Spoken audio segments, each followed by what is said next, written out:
Today we've got a unit end board recap from a customer. This is an end user, which we don't normally do, but under the circumstance of the lockdown, we're doing this one.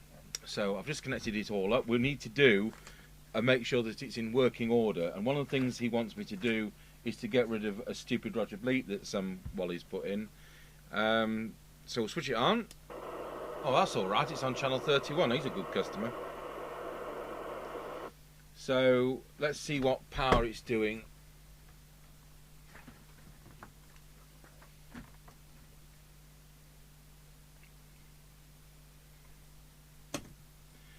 So we're going to transmit. It's doing about 4.2.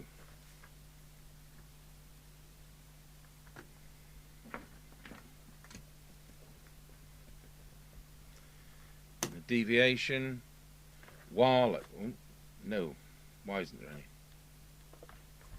Oh, hang on, we're not on the right channel. We'll start again. Power, we're now on channel 20. 4.3. Deviation, wallow, 2.2 to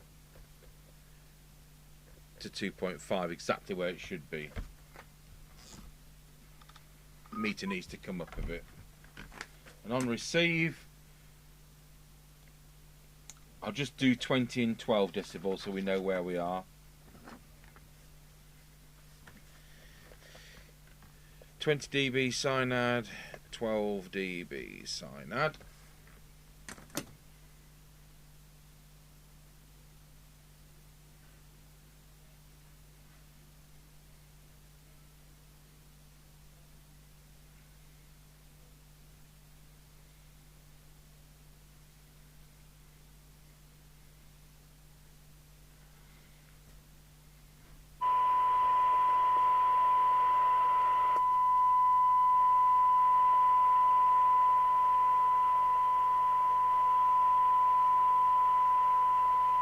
So for 20 dB synad, which not all radios can achieve anyway, it is doing 1.65 microvolts, and for 12 dB, right on the scale edge there, try a different scale. Very good. I think we're now, I mean, unidens, I'll just turn this down. I can do this without the tone, in fact. I'm sure we can. No, we can't. Quotation says, can we do it without the tone? We can't, look, because the whole thing relies on that. But I can turn the volume down. So it is 0.65. So one of the things about these sets being good for bleed over was, I think they were on the deaf side. But since we've been doing the recaps, the insensitivity's been coming up. Mr. Chippy wants me to do one of these of our own as a reference and use ordinary quality capacitors instead of the Nichicon ones. And that will be a good test, because it will bring it more back to how it should have been leaving the factory, and we want to see whether there was a quality difference between ordinary capacitors and the best we believe you can buy. So we know the radio is working and it's doing that, so that is just as our reference. So what we'll do, we'll open the setup. Not sure whether we're going to take the Roger bleep out at this point or later.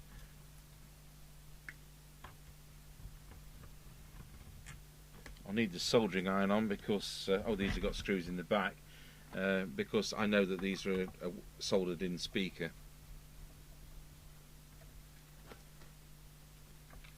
It's a lot of work, but you know, I think it's worth it for these customers because they're good sets and they're now 38 years old, and the point is the newer sets on the whole are pretty crummy.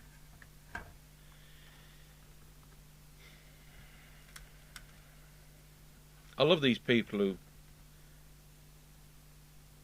colour all the parts, you know, so we can't see what they are. Like, we're bothered. Really bothered, aren't we? Look at that, it's never been defluxed.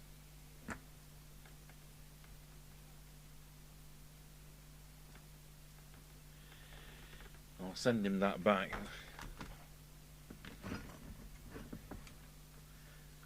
It would only end up in our vertical filing cabinet.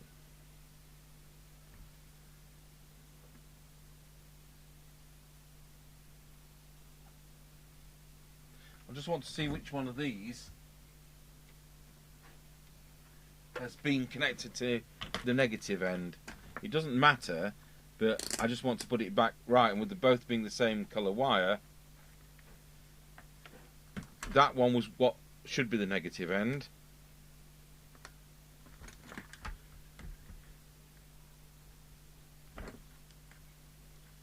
Just make sure we've got continuity. Yeah. So we should get that between there and a coil. We don't. So we should get that between there. So the speaker's been the wrong way around anyway, but it doesn't matter. But we'll put it the right way around.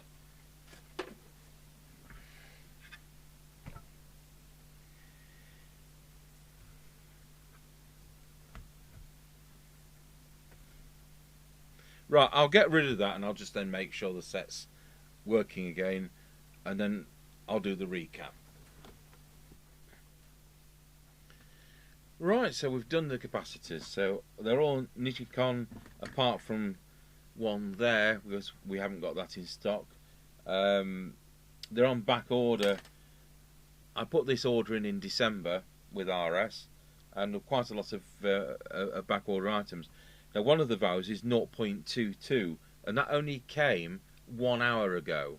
So it's been on order since December, but the back order came 1 hour ago. I was going to put a different brand in. So the one just there, I've had to put a TPO in, which is actually more expensive than Nichicon, but bought in a smaller quantity. So, hopefully when we put this dinky little Sertel mic in,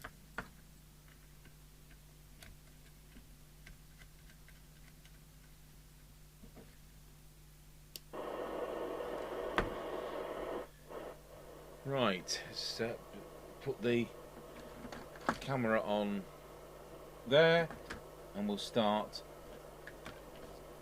a tune-up. Right, let's see how we go. So it's going to transmit, and we're in low power. There we are. Oh my goodness, it's 4.8 watts now.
Right, so I better put the spectrum analyzer on to make sure that we've got the right. It's doing a maximum of 5 watts. I've obviously got to detune that to 4 for the legal limit. So what we'll do, we'll put the spectrum analyzer on, and we'll just make sure that we're tuning it down in the correct way. So while that comes on, we'll just do the deviation. Wallow. Actually seems quieter than before.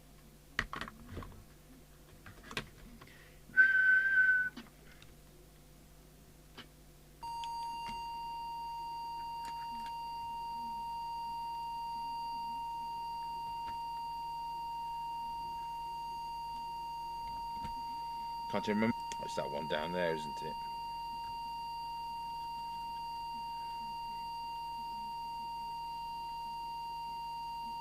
Try it at that. Wallop. That's too loud.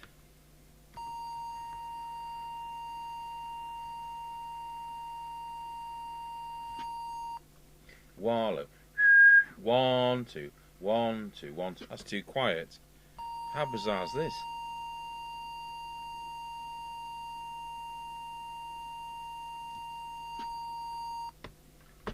One, two, wallow. I think we've got about the balance there. Let's see what it sounds like.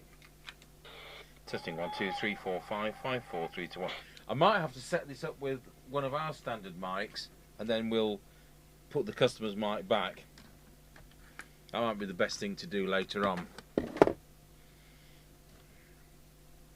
He's queried the mic as it is. Right, so we'll do the RF meter. So that wants to be the centre of the red zone.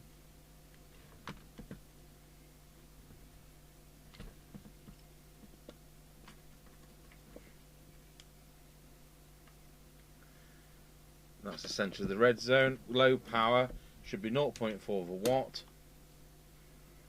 And low power is 0.45, which is very good. That's a bit dirty, so we'll just clean that.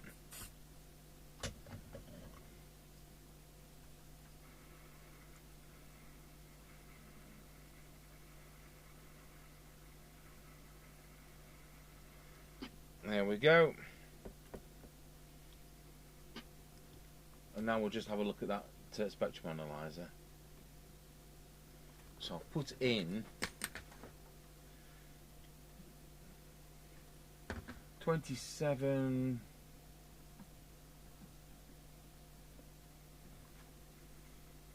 We've got another set with a huge baddie.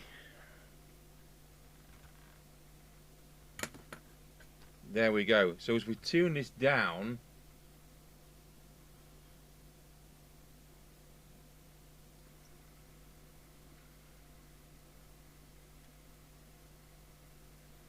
so that needs to be there, and this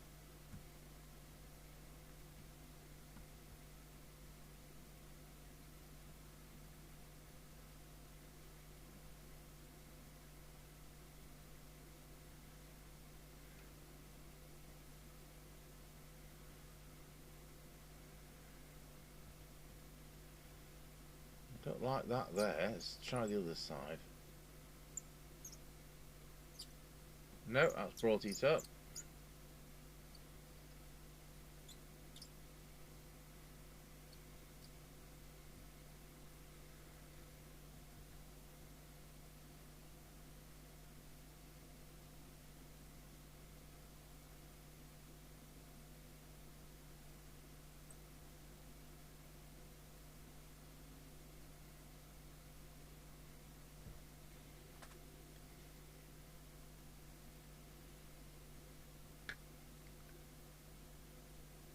So let's measure that now. Oops, I've lost it.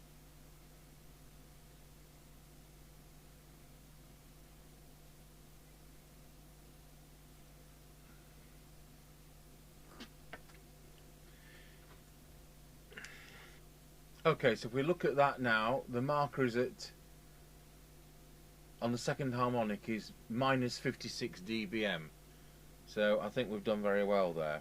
I can't get it quite balanced. It's doing 4.2 watts at one end and 3.9 at the other to keep the harmonic down. That's the best compromise. Right, so we'll let go of that, switch that off, and we'll look at the receive. So first of all, I'll tell you what we haven't done. We haven't done the frequency.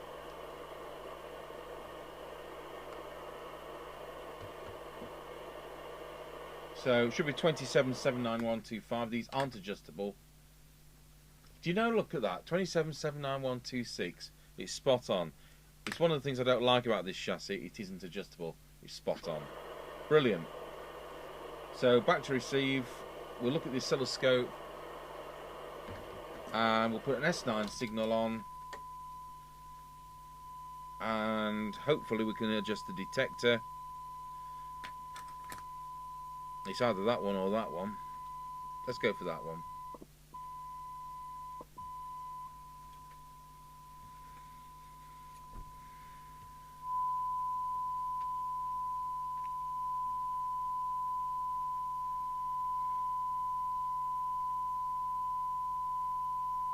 So we've definitely got a peak there.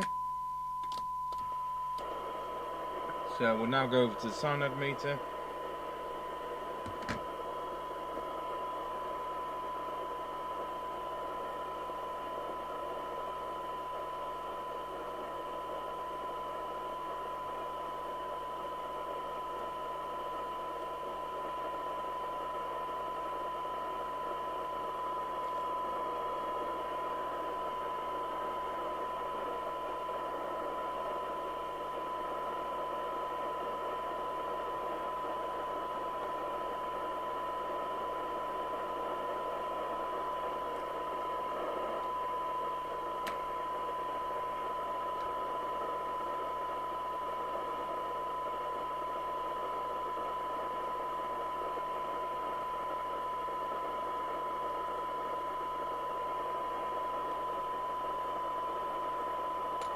Oh, I think we're there. Just have another go at that first one.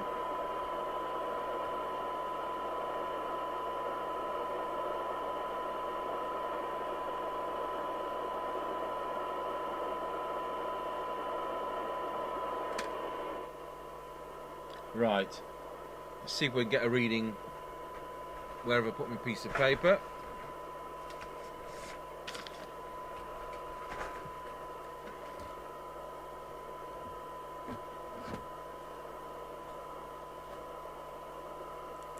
So we're now at 4 watts, 20 dB cyanide, 12 dB cyanide and 10 dB cyanide. See what we've got now.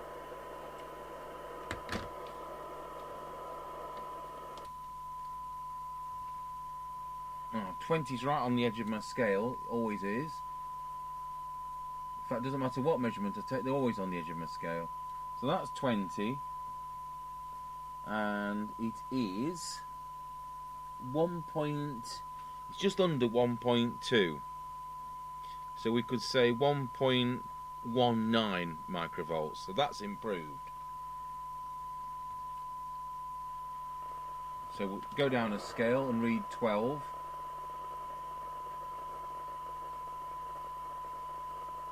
It's about there. And we're now at, it's bang on 0.5 microvolts. And we didn't do this before, but 10 decibel, about there, 0.41. So that's, yeah, there's less noise. The fact that we've got the 20 decibel lower, there's less noise, which is great. Of course, the thing's going to hopefully last another 38 years. So we'll do S9 and set the signal meter.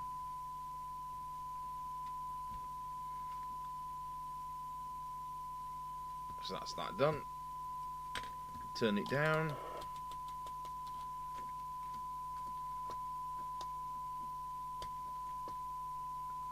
Yeah, it goes somewhere higher as well.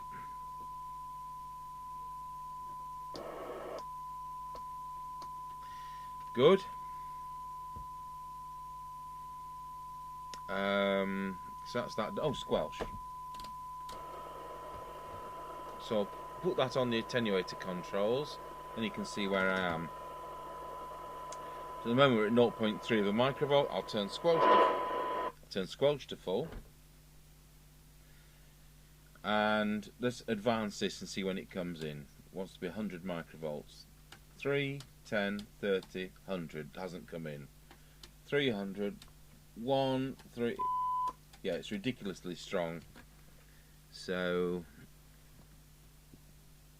is that the one I fiddled with? Yeah.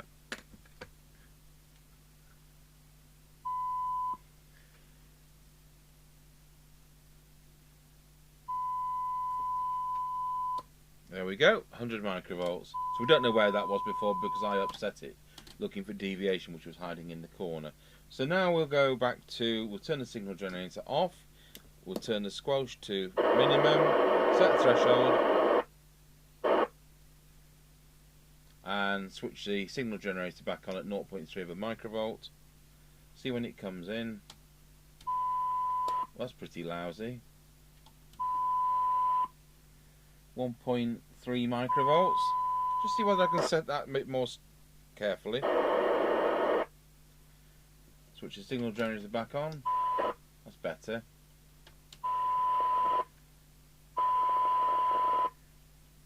Coming at 0.75, leaving it 0.55. That's a bit more usable.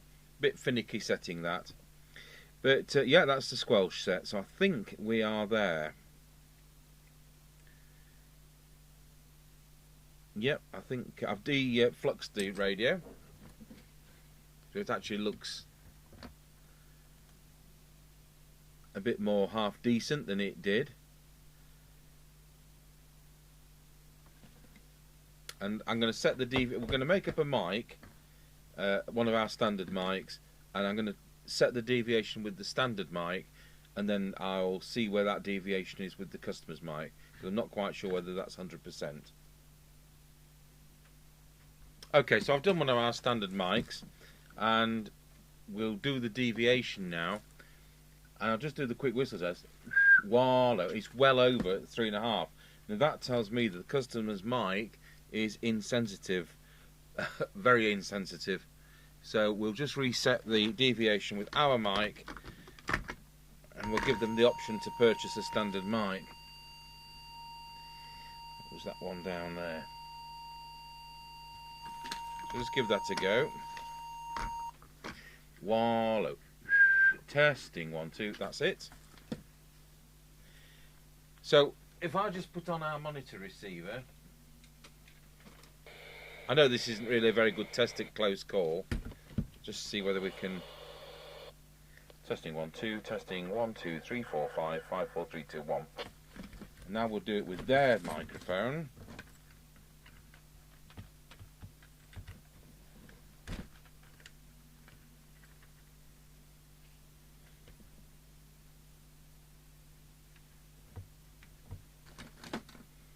Testing 1, 2, 3, 4, 5, 5, 4, 3, 2, 1.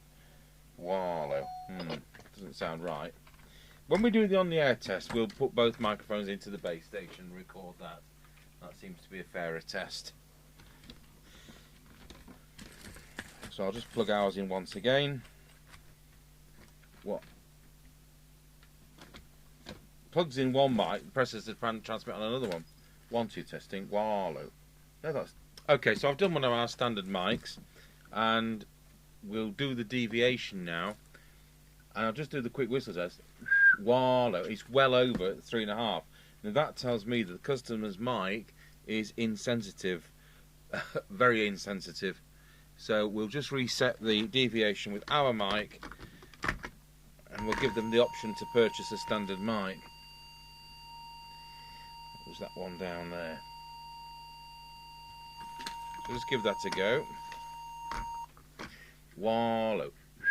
Testing 1, 2. That's it. So if I just put on our monitor receiver, I know this isn't really a very good test at close call. Just see whether we can. Testing 1, 2. Testing 1, 2, 3, 4, 5, 5, 4, 3, 2, 1. And now we'll do it with their microphone.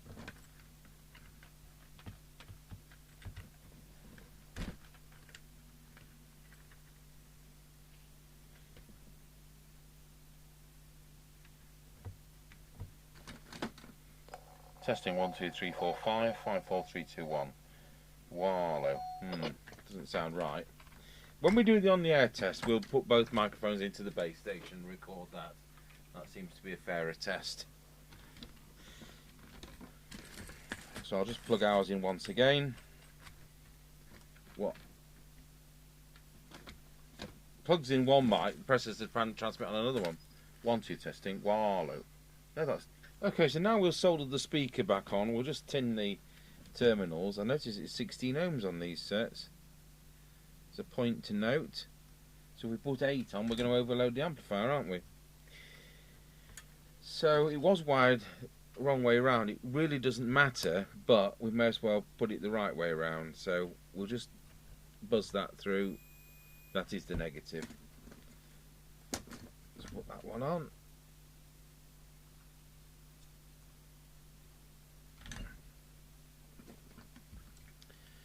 And that shouldn't buzz through because it's the positive. Yeah, correct.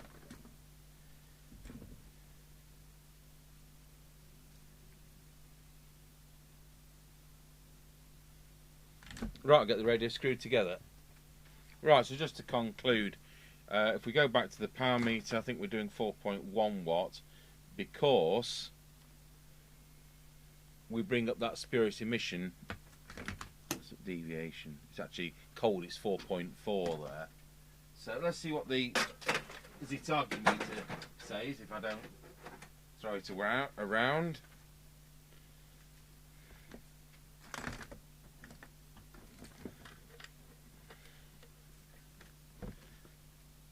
Five and a half. So it just goes to show how the spurious emissions really are down. Okay, so we'll now move on to, I'll turn the test set off, we're done with that. And we'll just put it on the aerial and not hear anybody.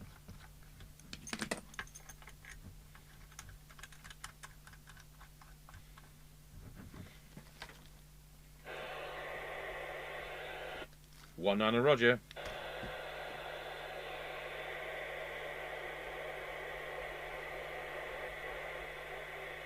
Should be right at the back of the box there.